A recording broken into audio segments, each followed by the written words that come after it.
Vous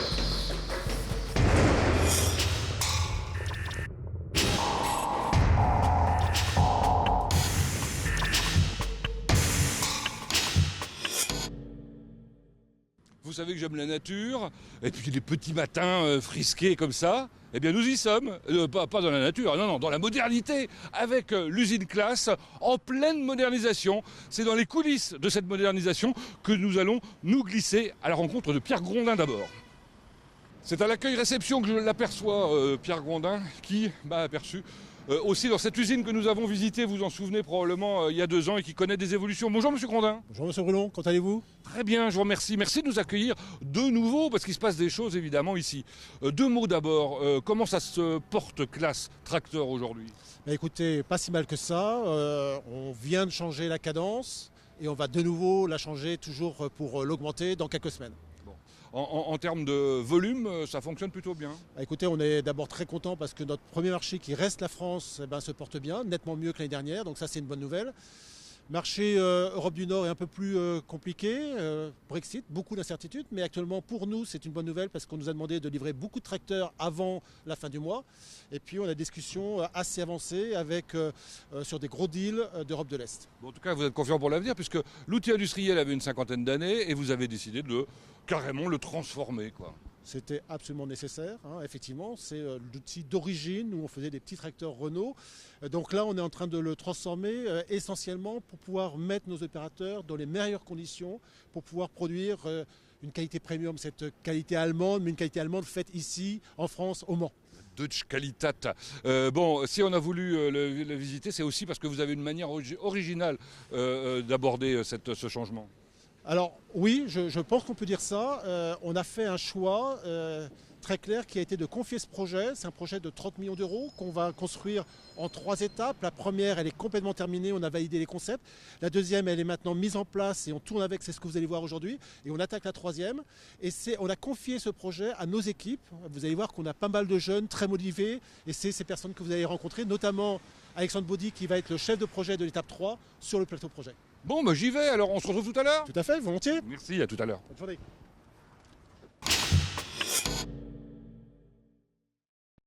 Je suis monté dans les bureaux, je suis monté à l'étage et on arrive. Bonjour. Bonjour Monsieur Rollon. Alexandre, dans la salle projet, un projet qui s'appelle comment d'ailleurs? Donc c'est un projet qu'on a baptisé Classe Force. Si on a décidé de venir ici d'abord, c'est parce que c'est là qu'en fait tout se passe pour l'avenir en quelque sorte. Combien de personnes ici? Tout à fait. Donc ici on a sur le plateau 40 personnes qui y travaillent. D'accord. 40 personnes qui travaillent à concevoir la dernière partie de cet aménagement. Ça fait combien de temps qu'elles sont là? Donc on a démarré le projet officiellement en octobre l'année dernière et auparavant on a mené une préétude d'un an. Ah oui, carrément. Bon, alors ces gens, c'est qui? Donc on a une équipe très hétérogène puisqu'on a à la fois des personnes experts dans un métier comme la production, logistique, qualité, mais on a aussi bien sûr des référents dans des domaines d'activité, par exemple l'ergonomie, et également des chargés d'affaires très généralistes, des ingénieurs projets en quelque sorte. Bon. Ce qui est bien, c'est qu'on a laissé la place à la jeunesse, visiblement. Vous-même, voilà, vous êtes plutôt jeune. Et puis je crois savoir aussi qu'il y a des gens qui sont en formation ici, en fait. Tout à fait. Donc on a, ça tombe bien, on a par exemple Brendan Leclerc qui travaille ici, qui est apprenti au sein de l'équipe projet. Très bien. Bonjour Brendan. Bonjour. Brendan, vous êtes étudiant où? À l'ENSAM, donc c'est l'École nationale supérieure d'art et métiers à Angers. D'accord, en quelle année? En dernière année. Ok, donc vous êtes bientôt ingénieur alors? Exactement. Si tout se passe bien. On espère. Il n'y a pas de raison. Alternance, ça veut dire comment? Donc j'alterne entre une période de cours et une période en entreprise, donc j'ai fait 2 semaines, 2 semaines. D'accord. Et alors là, vous êtes sur un projet, je pense qu'il doit être assez motivant, non? Exactement, un projet d'envergure comme Classe Force, c'est hyper intéressant pour des jeunes comme nous. Ça nous permet d'apprendre plein de notions. Plein de choses intéressantes, évidemment. Vous êtes en train de faire quoi là? Donc là, on prépare la migration de la zone de préparation des capots. D'accord. Les capots qui sont là, qui vont où? Qui vont aller à l'autre bout de l'entreprise. Ah oui, on n'arrête pas de faire des déménagements, quoi. Exactement. Vous déménagez pas vous-même, hein? Pas tout le temps. Non, pas tout le temps, bon, très bien. Merci de nous avoir accueillis, Alexandre. Je vais aller voir maintenant directement dans l'usine. Je vous souhaite une bonne visite. Merci.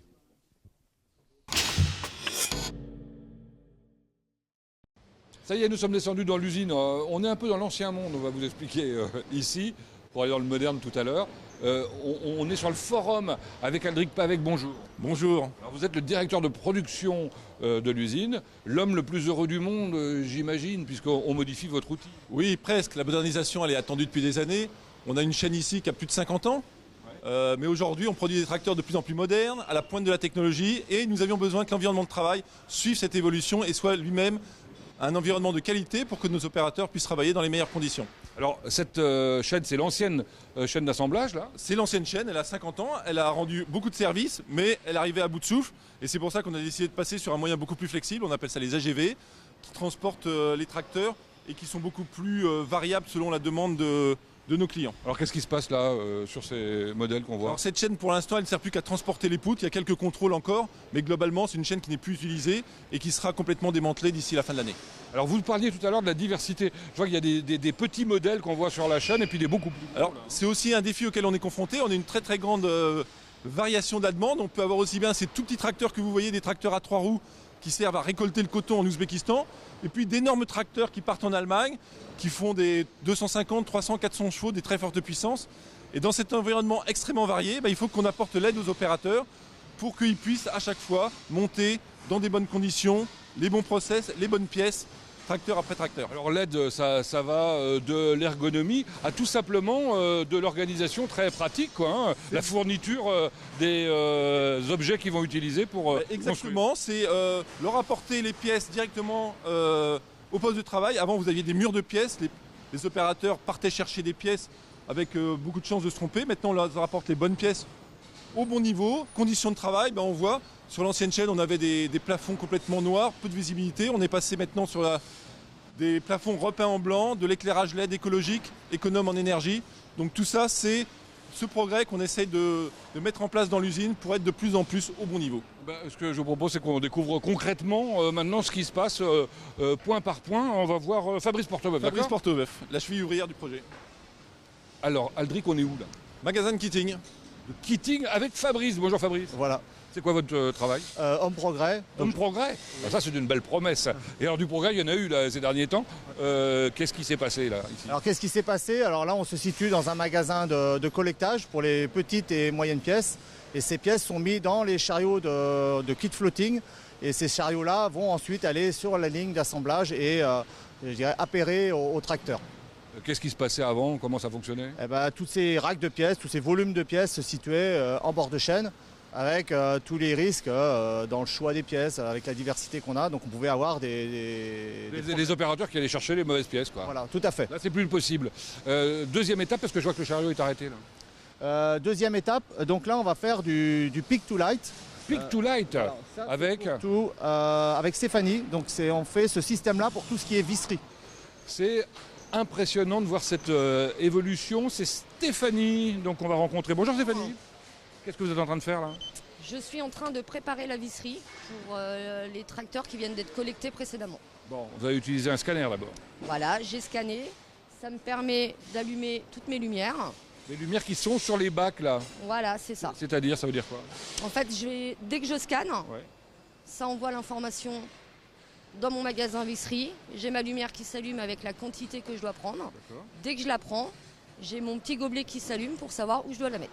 Les lumières dans tous les sens, c'est plutôt sympa. C'est Noël. Bon, c'est Noël, comme vous dites, tous les jours. Mais pour vous, c'est quand même beaucoup plus confortable. Oui, parce que du coup, on sait qu'on ne va pas faire d'erreur.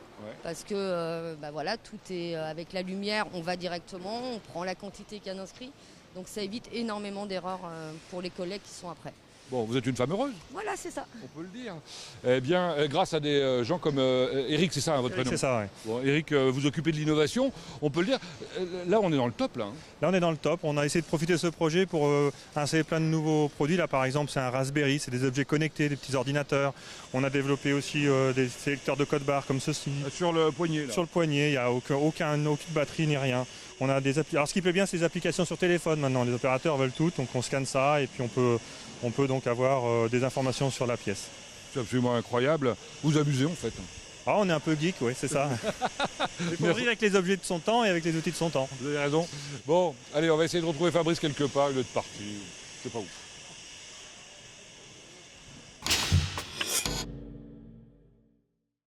Fabrice, en tant qu'homme progrès, vous occupez d'amélioration continue. Oui, tout à fait. Une semaine sur deux, on mène un chantier d'amélioration continue sur les postes d'assemblage.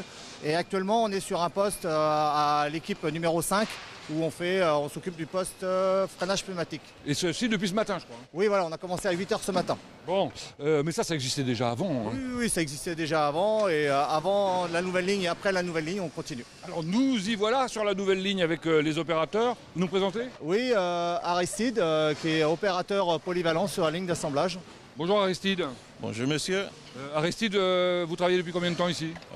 Avec l'intérim, ça fait 19 ans que je suis là. Ah oui, quand même. Bah dites donc, ça a dû changer alors en 19 ans. Hein. Oh oui, ça a beaucoup changé. Et alors qu'est-ce que vous en pensez de cette nouvelle chaîne? Je trouve que c'est bien par rapport à avant. Ouais. On a des chariots de collectage qui arrivent déjà prêts avec des moyennes et des petites pièces intégrées dans chaque case qui permettent à l'opérateur de ne faut pas se tromper. Alors ça c'est les moyennes et petites pièces, donc ça veut dire qu'il y a des grosses pièces quelque Oui, part? on a des grosses pièces aussi qui arrivent déjà pré-collectées, par exemple le support cabine qui arrive déjà collecté avec Céline. Et là il est sûr de ne pas se tromper non plus? Voilà, il n'est pas sûr de se tromper non plus. D'accord. Qu'est-ce qu'on a d'autre comme amélioration sur cette chaîne? On est en train de tout perturber là, clairement. On a nos servantes qui sont au poste. C'est quoi une servante? C'est une servante, c'est ça. Et puis on met nos outils, les vis dans chaque boîte qui est intégrée sur nos postes. Et puis ça nous permet plus d'aller plus vite sur le boulot. On m'a parlé d'amélioration ergonomique aussi. Oui, on a des petits sièges roulants, il est de l'autre côté. D'accord. On a tous nos outils tout autour et puis ça te permet de bien bosser, quoi. Que demande le peuple? Rien. Rien, ben voilà, c'est ça qui est formidable. Bon, Fabrice, il était parti, Fabrice. Il n'arrête pas de courir, hein, bravo. Merci beaucoup. Merci en tout cas de cette présentation. Merci Aldric. Et bien, bonne suite. On va aller découvrir la phase 2 maintenant. Bon, on a traversé quasiment toute l'usine pour retrouver Fabrice, bonjour. Bonjour. Vous êtes l'homme de la concrétisation des concepts de la phase 1. On est en phase 2 maintenant. C'est là l'usine nouvelle derrière vous. Voilà, tout à fait. 3 étapes pour la phase 2. La première, ce qu'on appelle la poutre simplifiée, donc l'assemblage transmission, moteur, pont avant. Les nouveautés de cette nouvelle ligne d'assemblage, c'est qu'on assemble en transversal plutôt qu'en longitudinal et puis avec des systèmes de montée-baisse. Deuxième étape. Deuxième étape, alors on passe dans l'atelier de peinture, on ressort de l'atelier de peinture et deuxième grosse nouveauté, les activités aériennes. Et là on a un système qui nous permet de travailler sous la poutre. Donc ce qu'on ne faisait pas avant, donc en termes d'ergonomie, oui, et puis en même temps on peut faire des serrages, tout un tas d'assemblages qu'on devait faire plus tard. On va découvrir tout à l'heure. Voilà. Et puis alors la troisième, je crois la connaître un petit peu parce qu'on l'a déjà aperçu tout à l'heure avec les AGV, non? Donc la ligne AGV, absolument, donc vous avez vu, donc là le système de transport de nos poutres qui permet d'avoir une meilleure ergonomie, beaucoup plus flexible auprès des opérateurs. En voilà une qui se promène derrière nous. Ça va jusqu'où la fabrication de nouvelles formules, quoi? Donc la deuxième étape s'arrête juste avant la pose de la cabine finie. Et donc le reste, ce sera la troisième étape. Quand on reviendra. Plus tard, on va rencontrer qui là? Donc là, on va rencontrer Benjamin, qui était le chef de projet pour la partie Powerbeam, poutre simplifiée. Eh bien, allons-y. Ça y est, on est dans la nouvelle usine, on peut le dire, Fabrice. Vous nous présentez? Benjamin, donc, qui a été responsable du sous-projet Powerbeam, poutre simplifiée, dans le cadre du projet Class Force, deuxième étape. Bonjour Benjamin. Bonjour. Ah, mais j'ai l'impression qu'on se connaît. On s'est déjà vu dans la précédente émission, en effet. Ah voilà. Bon, tout a changé depuis. Tout a changé ici, oui. On a démarré une nouvelle ligne le 2 janvier et on est en phase de fiabilisation. Alors Powerbeam, c'est quoi la différence surtout par rapport à avant? Alors Powerbeam, c'est l'accouplement des composants qui font la structure de notre tracteur, la rigidité. D'accord? Donc on vient serrer nos composants avec une traçabilité de ce serrage. Et donc on a amélioré tout ce qui est luminosité et tout ce qui est longueur de ligne. La ligne est plus courte mais plus aérée. Et puis c'est pas dans le même sens, hein, d'après ce que je crois voir. Exactement, là on a optimisé pour qu'on soit dans le bon sens, au plus proche de notre client, qui est la cabine peinture et la ligne aérienne que vous allez voir dans la suite de l'émission. J'ai l'impression qu'il y a plus d'espace. Il n'y a pas plus d'espace, mais l'impression est bonne, c'est-à-dire que comme on a enlevé tous les meubles de bord de chaîne qui masquaient la visibilité sur la ligne, en déployant le kitting, vous avez une ligne beaucoup plus aérée. Bon, on a un mot plus confortable. Exactement. Parfait. On va à côté? Oui. Allons-y. Ah, l'installation est impressionnante. Qu'est-ce qui se passe là? Là, on arrive à la peinture. Donc après l'assemblage de la poutre simplifiée, la poutre part en peinture pour être peinte. Elle va redescendre et va partir dans les opérations, ce qu'on appelle l'activité aérienne. Ok, l'activité aérienne dont s'occupe le monsieur qui nous attend. Alan. Très bien. Bonjour Alan. Bonjour. Activité aérienne, ça veut dire quoi? Ça veut dire qu'après la peinture, la poutre se retrouve en hauteur, c'est ça? Oui, dans notre process de montage, nous avons besoin d'avoir une partie sur laquelle on a le tracteur qui soit en position aérienne pour permettre à nos opérateurs de faire des activités dans des bonnes conditions ergonomiques. Donc ici, nous voyons Florent qui est en train de faire un serrage qui nécessite d'être sous la poutre. Donc on voit qu'il est dans une position ergonomique acceptable pour pouvoir faire cette activité. C'est plus confortable qu'avant en fait. Oui, bien sûr. C'est plutôt sympa. Ça permet de faire des contrôles aussi? Oui, également, ça permet de faire des contrôles qualité. Donc comme vous le disiez tout de suite, nous recevons cette poutre à la sortie de la peinture. Donc ça nous permet par exemple de faire des contrôles de peinture, savoir si la peinture a bien été appliquée dans tous les recoins de la poutre. Merci pour cette présentation. On va voir la suite. Au revoir Alan. Au revoir. Alors Fabrice, pour terminer cette présentation de la phase 2, d'abord une belle œuvre d'art, dites donc. Ah oui, une belle œuvre d'art, effectivement, vous l'avez remarqué. Bah, écoutez, c'est un artiste de la région, Jacques Paloetti, qui nous a fait ce tableau pour l'inauguration de la ligne AGV. Où nous nous trouvons? Alors, on est passé tout à l'heure découvrir les évolutions. Donc début de la ligne AGV, et le coordinateur du début de la ligne AGV, c'est Hyacinthe. Bonjour Hyacinthe. Oui, bonjour. Qu'est-ce que vous étiez en train de faire là? Là, le tableau, la qualité au quotidien. D'accord. Coordinateur, ça veut dire quoi? C'est manager 8 opérateurs sur deux stations. D'accord, les stations Stations qui sont numérotées au sol avec des 1, 2 et un peu plus loin 3. Alors les opérateurs qui travaillent évidemment sur les différents tracteurs en construction. Cette ligne AGV dont on a parlé tout à l'heure, ça change beaucoup de choses pour vous? Oui, pour les opérateurs, ça change qu'ils vont travailler en stop et en go, donc une phase arrêtée et une phase en continu. Alors qu'avant, c'était en permanence en mouvement? Totalement en mouvement tout le temps. Oui, donc évidemment, c'est beaucoup plus confortable aujourd'hui. Pour vous, en termes de management, ça change des choses aussi? En management, oui, on est sur des hauteurs de meubles à 1,50 m, avec de l'îlotage au sol sur toute la zone. Donc ça veut dire qu'il faut des coordinateurs qui mesurent plus d'1,50 m quand même, pour que ce soit intéressant. Non, mais avoir une vision sur les opérateurs pour être le plus réactif au cas d'aléas et tout ça. Bon, et ça marche? Ça marche. Ok. Vous êtes un homme heureux aussi? Oui, très bien. Bon, ça tombe bien. Voilà, on a fini la découverte de la phase 2, je vais passer à la phase 3. Merci Fabrice. Ben, merci à vous. Et puis, bonne chance, bon courage.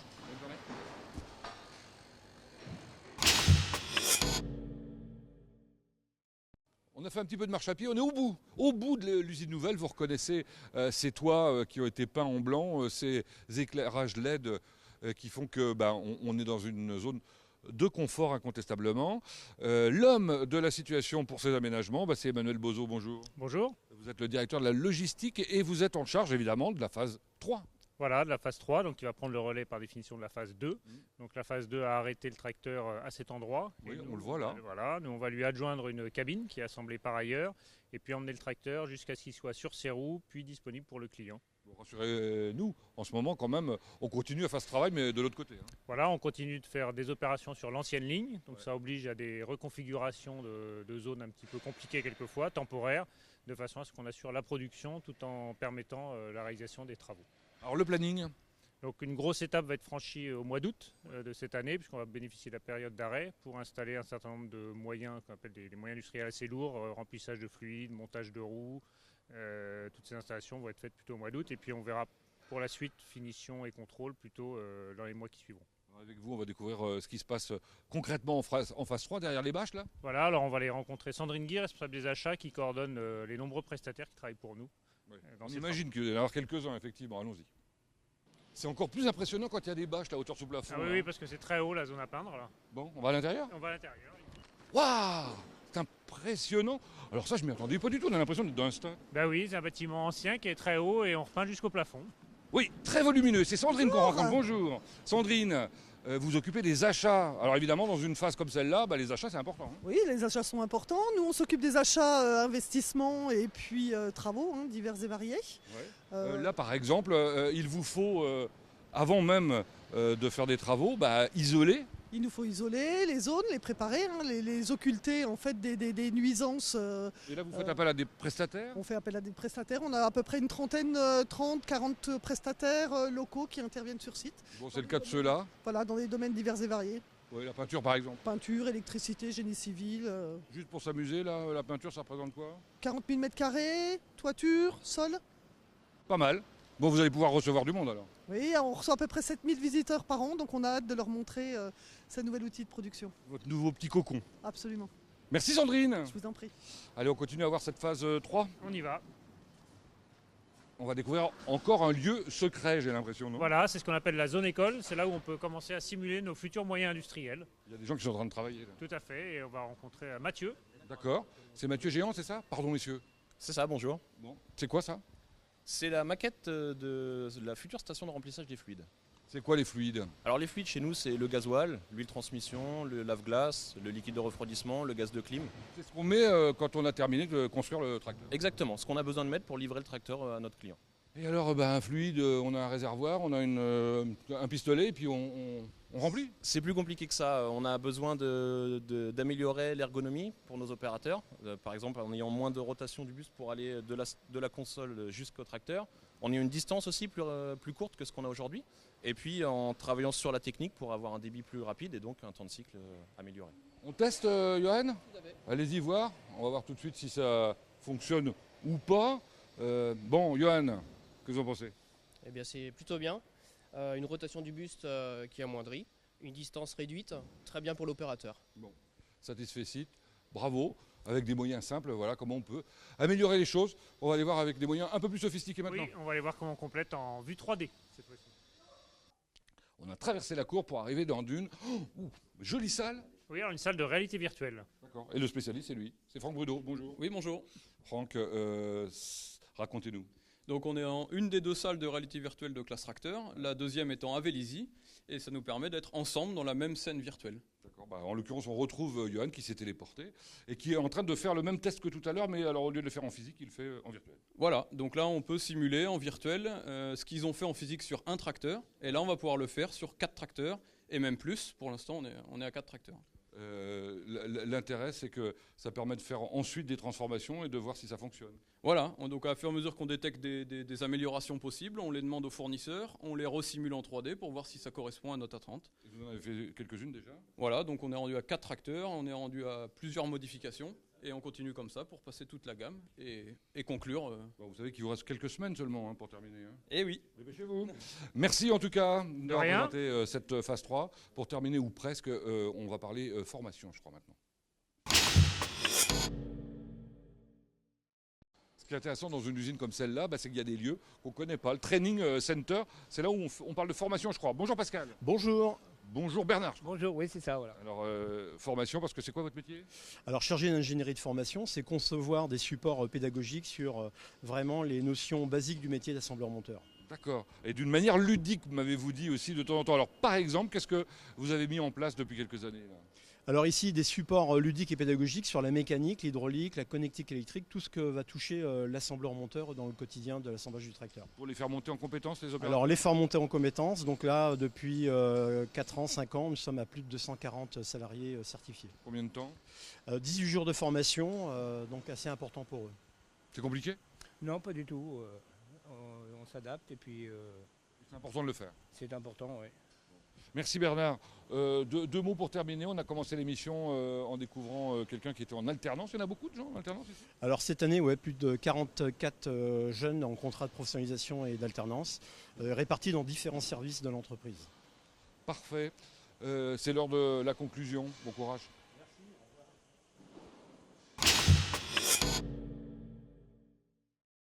Pierre Grondin m'a donné rendez-vous dans un endroit lumineux, absolument magnifique. Où sommes-nous là? Écoutez, ça porte bien son nom, ça s'appelle les tunnels lumière. C'est dans cet endroit qu'on va contrôler et peaufiner les tracteurs avant qu'ils partent chez nos clients.